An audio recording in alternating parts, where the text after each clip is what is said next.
Three big questions about the Pacers as we round out the year 2023. Did they make the right choice changing their starting five? Should Jarace Walker be playing? And should their goals be different given their recent skid and start to the season? We'll talk about it all today on the Locked On Pacers podcast. You are Locked On Pacers, your daily Indiana Pacers podcast.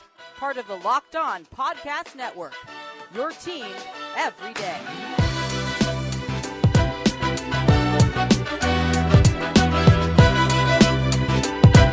Happy Thursday, y'all, and welcome into another edition of the Locked On Pacers podcast, where we, of course, talk about the Indiana Pacers. As always, my name's Tony East. I cover the team for Forbes and SI, and today we have a lot to talk about. This was going to be a guested episode with some bigger topics to close out the year, but I don't know how time zones work, so I'm bad at texting, but we're still going to dive into them solo today, talking about three big questions the Pacers are facing heading into the end of the year. One was going to be, I wrote this topics on Monday, should the Pacers change their starting lineup? Well, we know the answer to that, so it's going to change to, did they make the right choice changing their starting five? Is this the correct lineup? Question two, should Jarace Walker be playing? One of the biggest topics in the land of Pacerville right now. A lot of people talking about that. And three, are the Pacers' goals different, or should they be different for the rest of this season? We will start with lineups, and specifically the starting lineup, which if you missed it, somehow the Pacers have changed. Jalen Smith started in Houston. Aaron Nesmith started in Houston. Andrew Nembhard started in Houston, although Bruce Brown is injured. If you're listening to this on Thursday, they play the Bulls tonight, and Bruce Brown's not going to play in that game. He's out. So Andrew Nembhard presumably will start again. Who knows what the decision will be there? I am on the record saying I think Nembhard's a better fit with Haliburton, and maybe you keep going with that. Nesmith starting was the one that I thought made the most sense if they were going to make a change. Jalen Smith starting for Turner. I talked about that a little yesterday, but I'll talk about it again. Right now, though, I'm going to pull up some numbers because the thing that struck me the most about this, and I talked about this a little after the Rockets game, is that they made this change at all. Right? We are at 29, 30-ish games into the season. And data is normalizing, and teams are figuring out what their best groups are and who fits with who and all that kind of stuff. And the Pacers have two lineups that have played over 100 minutes this season. One was their old starting lineup, the one that started the season, Haliburton, Brown, Mathurin, Toppin, Turner. That group wasn't working. They pulled the plug on it, but it has a minus 1.1 net rating. It's not very good. There's a reason they pulled the plug on it. It has 143 minutes. The other group that has over 100 minutes played for the Pacers is their former starting lineup, the one that they just stopped using earlier this week. It's played 171 minutes. And they have a plus 19.9 net rating with that group on the floor. That is unbelievably good, right? That is Haliburton, Heald, Brown, Toppin, Turner. So it just Heald in for Mathurin from the starting five. Their assist to turnover ratio is unbelievable. Their assist percentage is fantastic. They rebound pretty well, especially on the defensive end compared to the group with Mathurin in there. Their effective field goal percentage is insane. Their true shooting percentage is 67%. It's an efficient group. Their defense is not very good. Their defensive rating is 114.1, though. That's not the worst thing ever. And some of that is that their offense is so good that the other team's pulling the ball out of the rim a lot. But all this to say, that's crazy good. Right? If you sort the Pacers lineups by minutes, like that is as good as it gets. A lot of their other high-minute lineups don't even sniff that. Their other high-minute lineups that sniff that are like garbage time groups.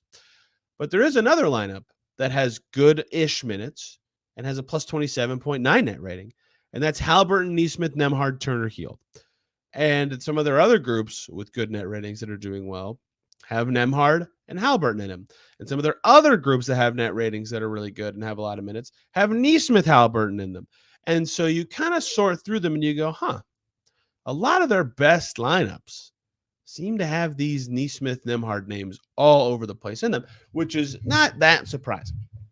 It doesn't take a genius to go, well, hey, last year they started both of them a lot, right? Last year's starting five with those two, Heald, Haliburton, Turner, they know that group well. So turning back to something similar to that and finding success is unsurprising to me.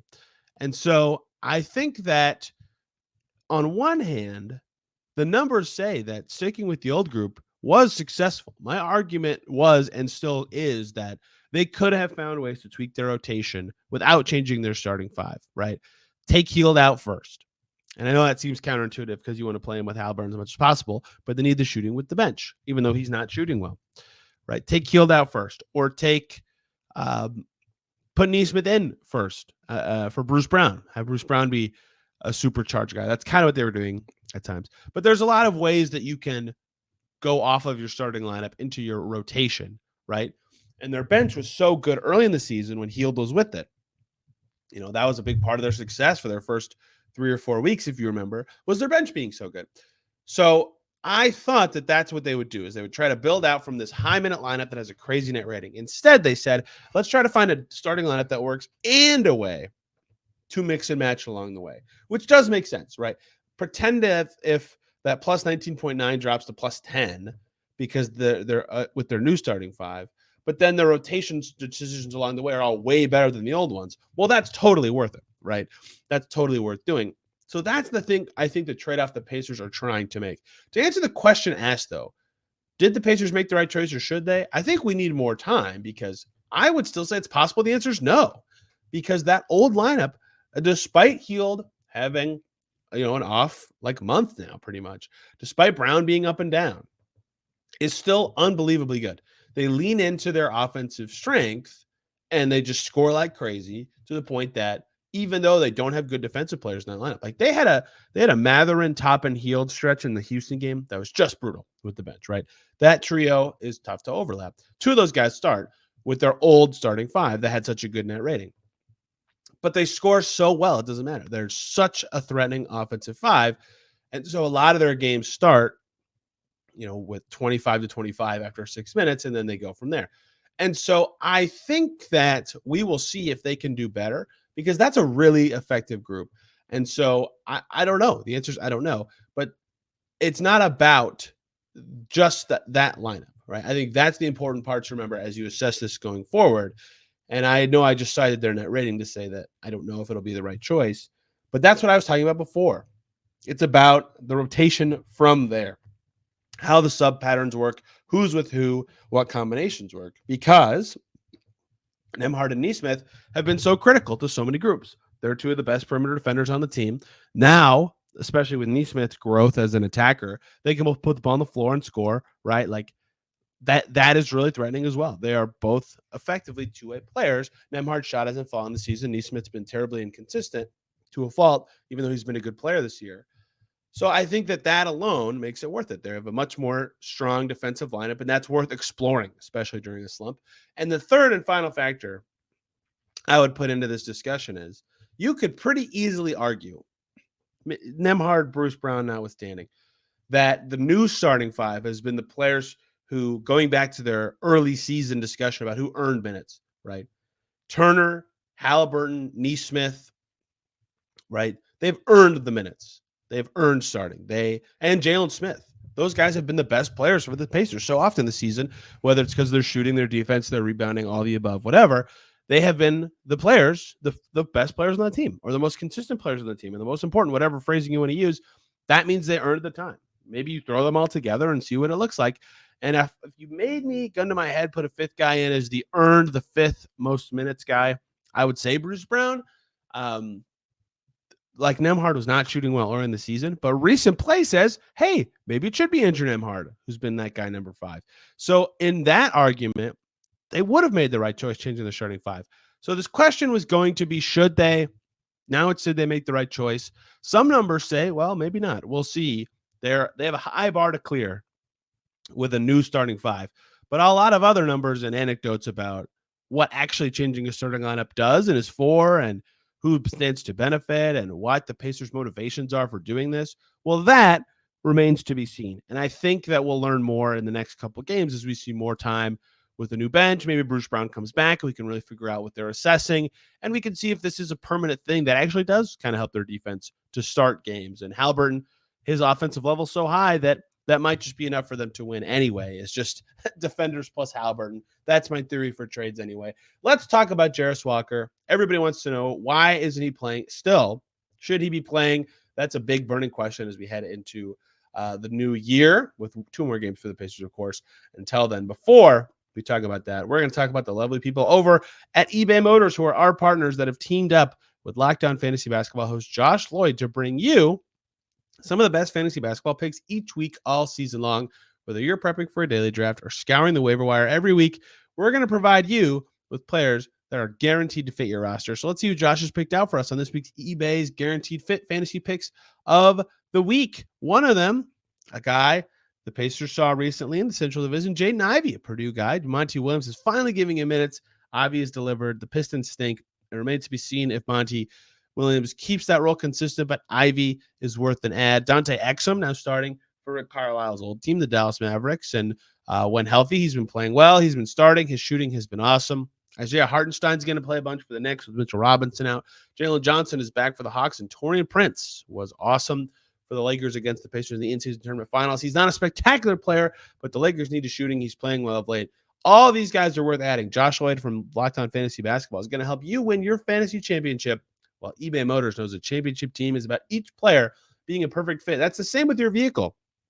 Think back to your first car, or even think about your dream car that you love. You'd do anything to fix it up, keep it running. You'd do anything to get the upgrade you wanted to keep your dream car alive. With over 122 million parts for your number one ride or die, you can make sure your ride stays running smoothly on eBay Motors. Brake kits, LED lights, roof rack, bumpers, whatever your baby needs, eBay Motors has it.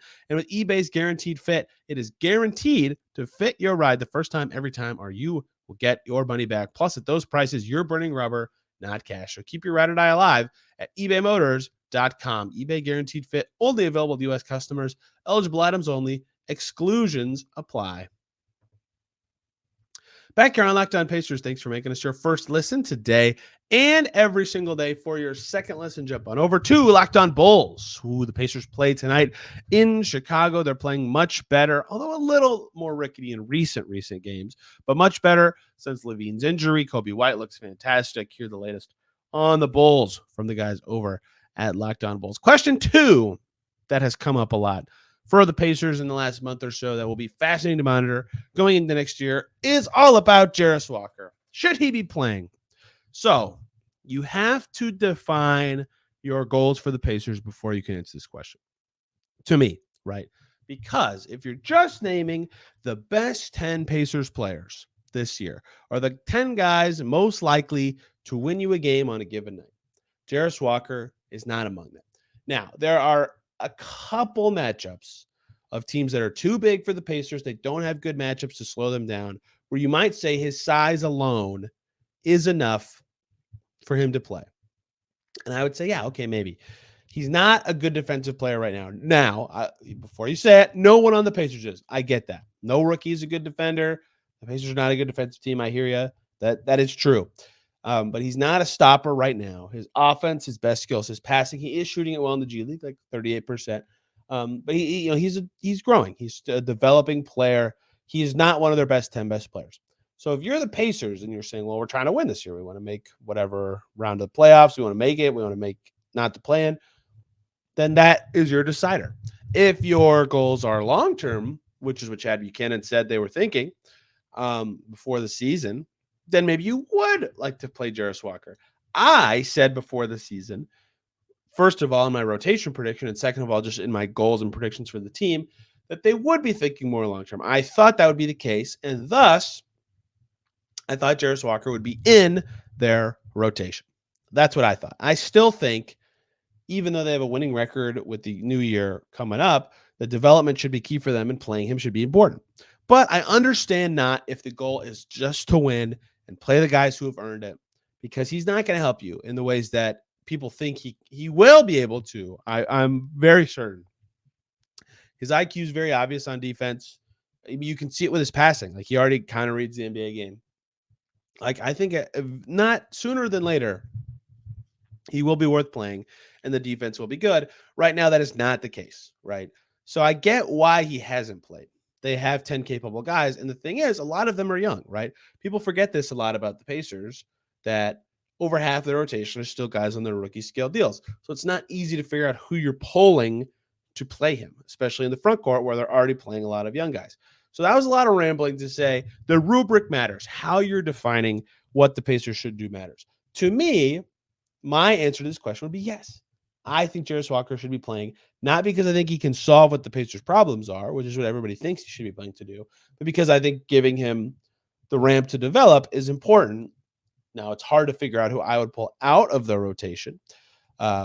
Certainly, it's tough in the front court, and it's hard to figure out exactly what his best role is for the Pacers, but it seems like being a short roll passer or a creator of some kind is where he excels right now.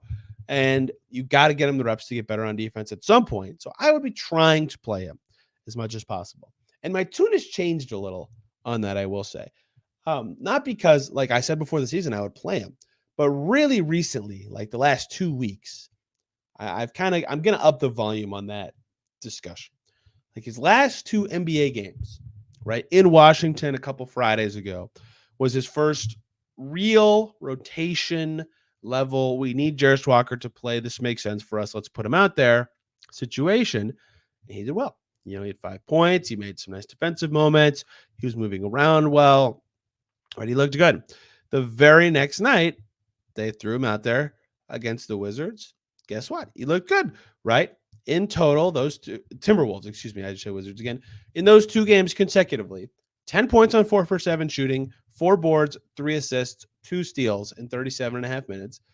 And he made some defensive strides, right? So that was the first thing that happened for him. And I said after that weekend, like, hey, this is now more of a discussion because it's not just about playing Jarace to develop him. It's like, oh, maybe there is stuff he can do to help us a little bit right now, even if the defense is a little weaker. And he had some defensive flashes that weekend too. That was noteworthy to me for his success. And a reminder, he played 37.5 minutes that night out of like 84 on the season. Like almost half of his minutes this whole season came that weekend, and he was good. So almost half of his minutes are productive, right? If anyone just looks at his stats and tells you he hasn't been productive, that's just like a misleading way of looking at his season. He followed it up, though, with the G League Showcase run. I talked about this a little earlier this week on this podcast. He goes down to the G League Showcase. He makes the All-Showcase team, right? He has 31 points in that first game. He couldn't make a 3 for his life in the second one, but he still finished that event with 22 points per game. It was great on the glass. His efficiency was impressive, right? All that was fantastic. He's taking steps forward as a pro. That's what I wrote about it. I talked to Jarace Walker about it. I have quotes from Rick Carlisle in there, right? You can see how he's getting better. You can see how they hope to use him, and he's reading the game in a way that is a little more meaningful. And so that makes me think that he's a little more ready now than he was even a month ago. And so I already was from before the season, like, yeah, they should be playing this guy. They should be developing their lottery pick, right? Now I think you really should if you're the Pacers. I think you pull, maybe it's Toppin, not out of the rotation. Maybe you pull a few minutes from Toppin and a few minutes from one of the guards and give Jarace Walker 10 minutes a game. Just try to find him 10 minutes a night. Even if they go poorly, it's only 10 minutes. You have to do it to me because that helps his value. That helps him get better.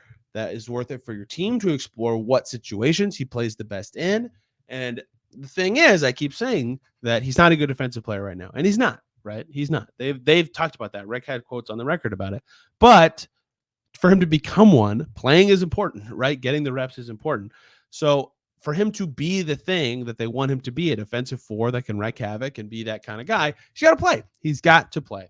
So to answer the question, should Jarace Walker be playing? My answer is, if I were in charge, yes. I would be trying to find ways to get Jarace Walker on the floor for the Pacers. How do you do that? I don't know. They have a lot of guys deserving of minutes, and that's what makes it so hard.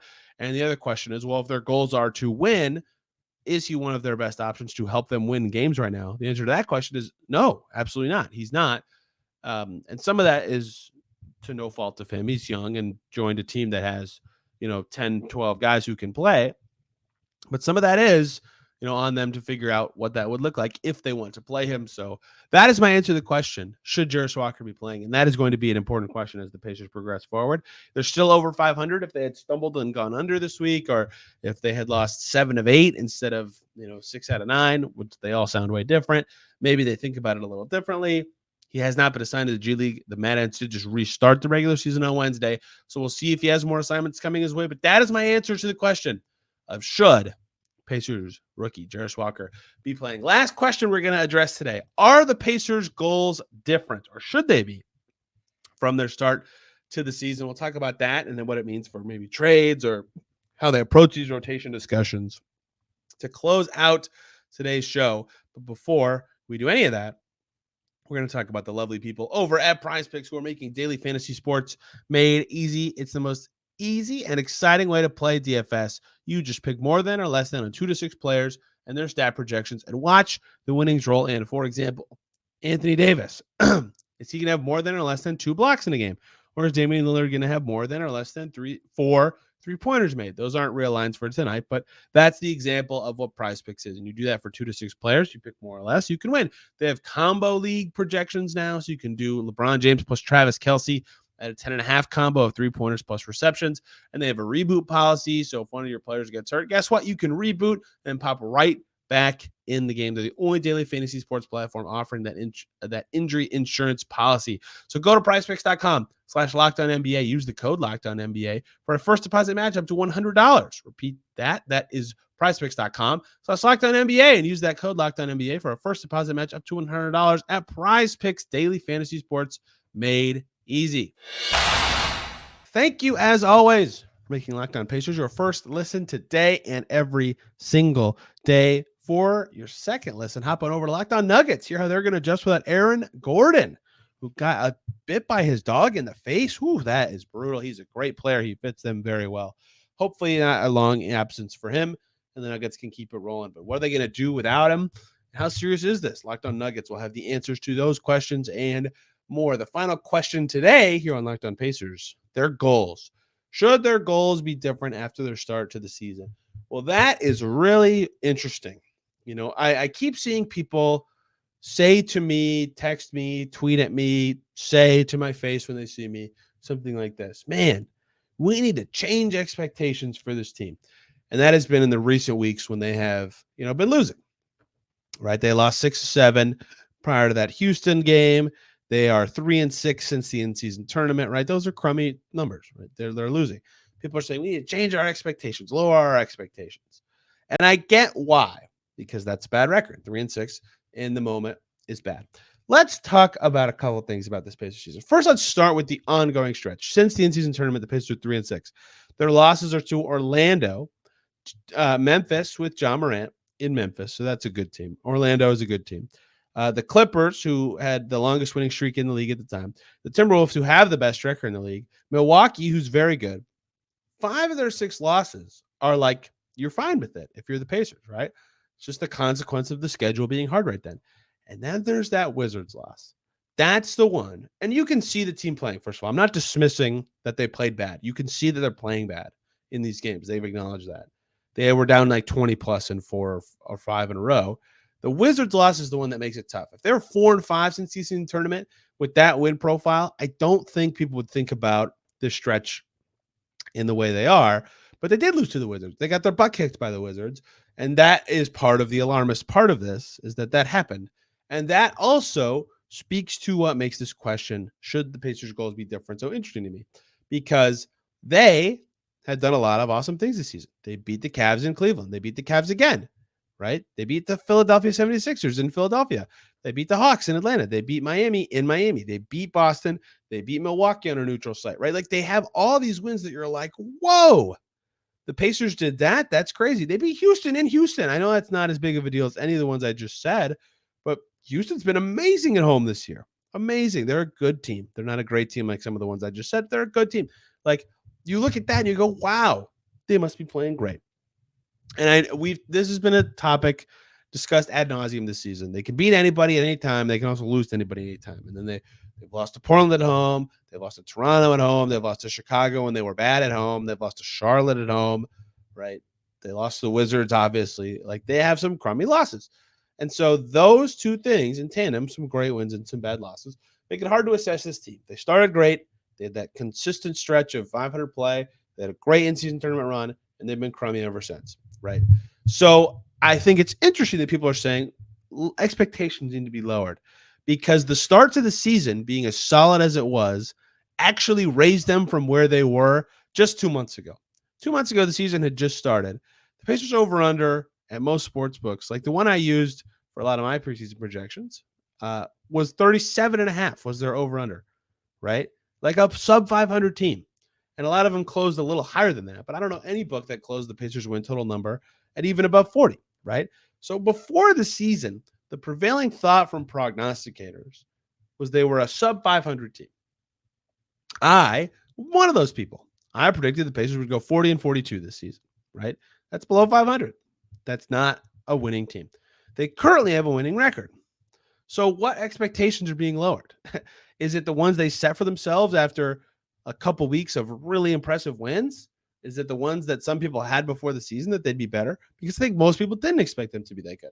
I think their quality of wins is certainly a factor here. Certainly is a factor here. But here's the other part of this to add in. I'm just adding context on context. Their early season schedule is easier than their upcoming schedule. Rick Carlisle said it, right? The first 16 is important. It's home heavy. They've got some easier opponents. They know their January's tough. It's right around the corner, right? That will be hard for them, right? So maybe them having a winning record now makes sense given their schedule, and then they'll fall a little below like their early season predictions. But for me personally, I can't speak to the sports books. I don't know how they do this. But for me personally, remember, I ran through the schedule one game at a time. You can find the easy stretches. You can find the hard stretches. You can find the back-to-backs. And you can really learn a lot from doing that exercise.